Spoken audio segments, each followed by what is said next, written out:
September 12, 2008. A Friday morning like any other in Cedar Rapids, Iowa. Margaret Foster kissed her husband goodbye, grabbed her briefcase, and walked out the front door at 7:42 a.m. Her car was found 3 hours later in a Walmart parking lot, engine still running, driver's door wide open. Her purse sat untouched on the passenger seat. Her phone was on the dashboard, battery full. Margaret Foster vanished without a trace. No witnesses. No ransom demand. No body. For 14 years, her husband Thomas held on to one fragile thread of hope, that she was still out there, somewhere, waiting to come home. Then, on September 12, 2022, exactly 14 years to the day she disappeared, Thomas's phone buzzed with notification. A voicemail. The timestamp read September 12, 2008, 8:17 a.m. The same morning she vanished. A message that had been lost in the digital void for over 5,000 days. When Thomas pressed play, he heard his wife's voice, trembling, desperate, barely above a whisper. "Thomas, if you're hearing this, I need you to know. He's been watching me. I found the cameras. I found everything. I'm going to Sarah's house. If something happens to me, look in the message ended there, incomplete, chilling, and it changed everything the police thought they knew about Margaret Foster's disappearance, because the person Margaret was running from had been standing right beside Thomas all along. Before we dive deeper, let us know in the comments where you're watching from. We'd love to hear from you. And don't forget to hit that subscribe button so you never miss any of our upcoming videos. This is the story of a woman who knew she was in danger, a husband who claimed he had no idea, and a voicemail that took 14 years to surface from the shadows of a telecom system failure that nobody could explain. Tonight, we're going to answer 3 questions that haunted investigators for over a decade. 1. Who was Margaret Foster really running from that morning? 2. Why did it take 14 years for her final message to reach the one person who could have saved her? 3. And what was Margaret trying to tell her husband before the line went dead? What you're about to hear will make you question everything you think you know about the people closest to you. Because sometimes the person you trust most is the one you should fear the most. To understand how Margaret Foster's life ended, we need to understand how it began. Margaret and Sullivan grew up in Des Moines, the middle child of 3 daughters. She was a high school English teacher, beloved by students, known for her infectious laugh and her habit of wearing mismatched socks on purpose just to make her students smile. In 2003, at a friend's barbecue, she met Thomas Foster. He was a regional sales manager for a medical supply company, charming, attentive, with a steady job and a nice smile.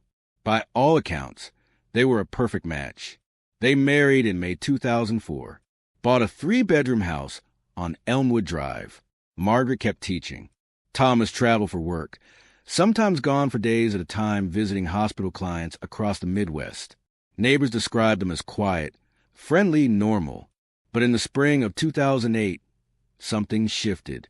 Margaret's best friend, Sarah Chun, noticed changes. Margaret became withdrawn, stopped attending their weekly book club, made excuses to avoid social gatherings.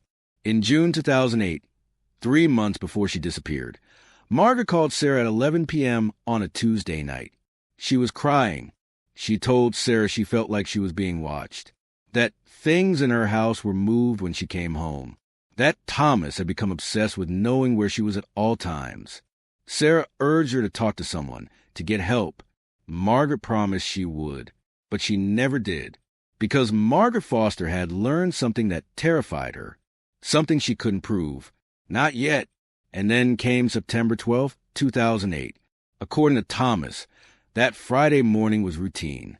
Margaret woke at 6:30, made coffee, got dressed in her usual work clothes, navy blouse, gray slacks, comfortable flats. Thomas says they talked about dinner plans. He was leaving for a sales trip to Minneapolis that afternoon. They'd see each other Sunday night. Margaret left at 7:42 a.m. Thomas says he watched her drive away from the kitchen window. Same as every morning. He left for his trip around noon. At 10:47 a.m., a Walmart employee noticed a silver Toyota Camry with its engine running in the far corner of the parking lot. No one inside. Door open. After 20 minutes, The employee called police. The car was registered to Margaret Foster. Her purse was inside, wallet intact, $87 in cash untouched, keys in the ignition, phone on the dashboard, fully charged, no signs of struggle, no blood, no fingerprints except Margaret's. But here's what didn't make sense. Margaret's school was 8 miles east. The Walmart was 12 miles west, completely off her route. She had no reason to be there. Security cameras showed her car entering the parking lot at 8:34 a.m., but the angle didn't capture the driver clearly. 43 minutes later, at 9:17 a.m., a blurry figure exited the vehicle and walked toward a tree line behind the store. Police couldn't confirm it was Margaret. The figure wore a dark hoodie, head down, face obscured. They searched the woods for 3 days, brought in cadaver dogs, drained a nearby retention pond, found nothing. Thomas returned from Minneapolis that night, frantic. He told police Margaret would never just leave. She loved her job, her students, her life. Something terrible must have happened. And for 14 years, the case went cold. No leads, no witnesses, no body. Margaret Foster became another name on a missing persons list, her face on aging posters in gas station windows. Until that voicemail arrived. We're about halfway through this story, and if you're still watching, drop a comment right now with your location. I want to see how many of you are as gripped by this as I was when I first learned about it. Where in the world are you watching from?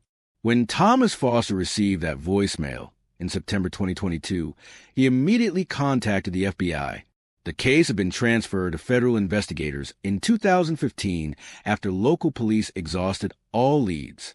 Agent Rebecca Morris had been assigned to cold case review 6 months earlier. The voicemail changed everything. For the first time in 14 years, they had Margaret's own voice telling them she was in danger, that someone was watching her, that she'd found cameras, that she was going to Sarah's house. The FBI's audio forensics team confirmed the recording was authentic, created on September 12, 2008 at 8:17 a.m. But how did it take 14 years to deliver? The answer lay in a perfect storm of technical failures. In 2008, Margaret's cellular provider was in the middle of a system migration, transferring millions of voicemails to new servers. During the process, approximately 3,000 messages were corrupted and trapped in what engineers call a data purgatory, neither properly stored nor deleted. It wasn't until 2022, when the company decommissioned their legacy servers, that a recovery protocol was triggered.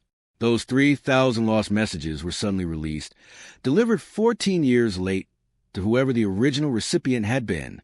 Margaret's final message had been floating in digital limbo all along. But here's what the FBI found when they re-examined every detail of Margaret's life. Thomas Foster's story had holes. Big ones. The sales trip to Minneapolis. Company records showed it was canceled 2 days before September 12th. Thomas never left Cedar Rapids that Friday. His alibi for the morning Margaret disappeared? He claimed he was home until noon. But his credit card showed a purchase at a hardware store at 8:52 a.m., just minutes after Margaret's car was spotted at Walmart. He bought duct tape, plastic sheeting, and bleach. And then there were the cameras Margaret mentioned in her voicemail. FBI agents executed a search warrant on the Foster home in October 2022. What they found turned a missing person case into something far darker. Hidden cameras in every room. Bedroom, bathroom, kitchen, even the garage. All connected to a system in Thomas's locked home office. Footage going back to 2006, 2 years before Margaret vanished. Thousands of hours of Margaret's private life, recorded without her knowledge. But the most damning evidence wasn't the cameras themselves. It was what Thomas had done with the footage. He'd been cataloging it, organizing it, timestamps, notes about Margaret's behavior, her moods, who she talked to, where she went. An obsessive documentation of control. And on September 11th, 2008, the night before Margaret disappeared, Thomas had made a new folder on his computer. The title, Final Solution. Thomas Foster was arrested on November 3rd, 2022, charged with first-degree murder despite the absence of Margaret's body. The evidence was circumstantial but overwhelming. The cameras, the lies, the deleted files, the voicemail that proved Margaret knew she was in danger. But Thomas had one card left to play, and it was a confession nobody saw coming. In February 2023, facing a potential life sentence, Thomas agreed to talk. What he told investigators shattered every assumption they'd made about the case. Thomas admitted to killing Margaret, but he claimed it was an accident. He said they fought that morning about the cameras, that Margaret had discovered them and threatened to leave to expose him. In his version, he followed her to a remote property he owned 40 miles outside Cedar Rapids, a hunting cabin inherited from his father. He said Margaret ran into the woods, that he chased her, that she fell, struck her head on a rock, that he panicked and buried her body there, believing she was already dead. But here's the twist that made headlines across the country. Thomas claimed Margaret might have still been alive when he buried her. Medical experts testified that the scenario was possible. A traumatic head injury could render someone unconscious but not dead. If buried in a shallow grave, death would come from asphyxiation within minutes. Thomas had stolen not just Margaret's life, but her final moments of consciousness, burying her while her heart still beat. In exchange for showing investigators where he'd buried Margaret, prosecutors agreed to drop the first-degree murder charge to second-degree manslaughter. Thomas would serve 20 years, eligible for parole in 12 on March 15, 2023. FBI forensic teams excavated a location Thomas described. 3 feet down, wrapped in plastic sheeting. They found skeletal remains. DNA confirmed it was Margaret Foster. Margaret's family finally had closure. Her best friend Sarah spoke at the memorial, reading from Margaret's favorite poem, tears streaming down her face. The woman who'd been missing for 14 years was finally coming home. Thomas Foster was sentenced on April 22, 2023. He showed no emotion as the judge read the verdict. Margaret's sister delivered a victim impact statement, calling him a coward who'd stolen her sister's voice, her future, her right to be found. But the story doesn't end there. Remember that voicemail? The one that started this entire revelation? The message that was cut off mid-sentence? Thomas, if you're hearing this, I need you to know. He's been watching me. I found the cameras. I found everything. I'm going to Sarah's house. If something happens to me, for months, FBI technicians tried to recover the rest of that audio file. They believe the answer to what Margaret wanted Thomas to find might still exist in the corrupted data. In August 2023, using advanced recovery software, they extracted 7 more seconds of audio. What they heard changed the case one final time. Look in the red box on the porch. I documented everything. Every camera. Every lie. Every threat. I know what he's planning. I know about the cabin. I know about the insurance policy. This isn't an accident. Whatever happens to me, it was planned. Don't let him get away with this. Please. I love you, but he isn't who you think he... In September 2023, investigators returned to the Foster home.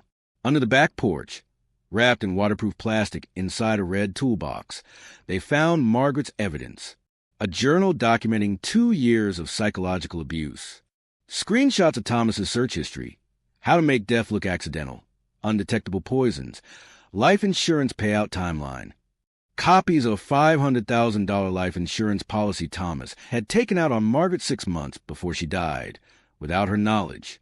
Margaret Foster hadn't just known she was in danger. She'd been building a case against her husband. She was planning to leave him, to expose him, to ensure that if something happened to her, there would be proof. The new evidence voided Thomas's plea deal. In November 2023, he was recharged with first-degree premeditated murder. The trial is scheduled for June 2024. Thomas Foster thought he'd won. He thought confessing to manslaughter would let him serve a reduced sentence and walk free while still in his 50s. He thought Margaret's voice had been silenced forever. But Margaret Foster had the last word. 14 years late, but loud and clear. Today, Margaret's family continues to fight for justice. Her sister has started a foundation raising awareness about digital privacy violations and coercive control in relationships. Sarah Chin visits Margaret's grave every Friday, the day of the week her best friend vanished. And that voicemail, the one that took 14 years to deliver, has been played in domestic violence prevention workshops across the country. Margaret's trembling voice reminding thousands of people that if something feels wrong, it probably is. That documenting abuse isn't paranoia, it's survival. This story forces us to confront uncomfortable questions. How many people right now are living with someone they're afraid of? How many are gathering evidence in secret, hoping they'll never need it? How many voices are being silenced before they can call for help? Margaret Foster's voicemail arrived too late to save her life, but its arrival ensured her killer wouldn't escape justice. And perhaps, somewhere out there, someone watching this will recognize the warning signs in their own life and take action before it's too late. So here's what I want to ask you. What do you think should happen to Thomas Foster? Should he serve life in prison for premeditated murder? Or was the original manslaughter charge fair given what we know? Drop your thoughts in the comments. I'm reading every single one. And if you thought this case was shocking, wait until you hear about the woman who disappeared from a cruise ship in 2011. The surveillance footage shows her walking through a door, but the door led to a storage room with no other exits. She was never seen again. That story is coming next week. Hit that subscribe button and turn on notifications so you don't miss it. Share this video with someone who loves true crime. And if the story affected you, if Margaret's courage to document her own case moved you, let me know in the comments. Margaret and Foster. May 17th, 1976 to September 12th, 2008. A teacher, a friend, a woman who refused to be forgotten.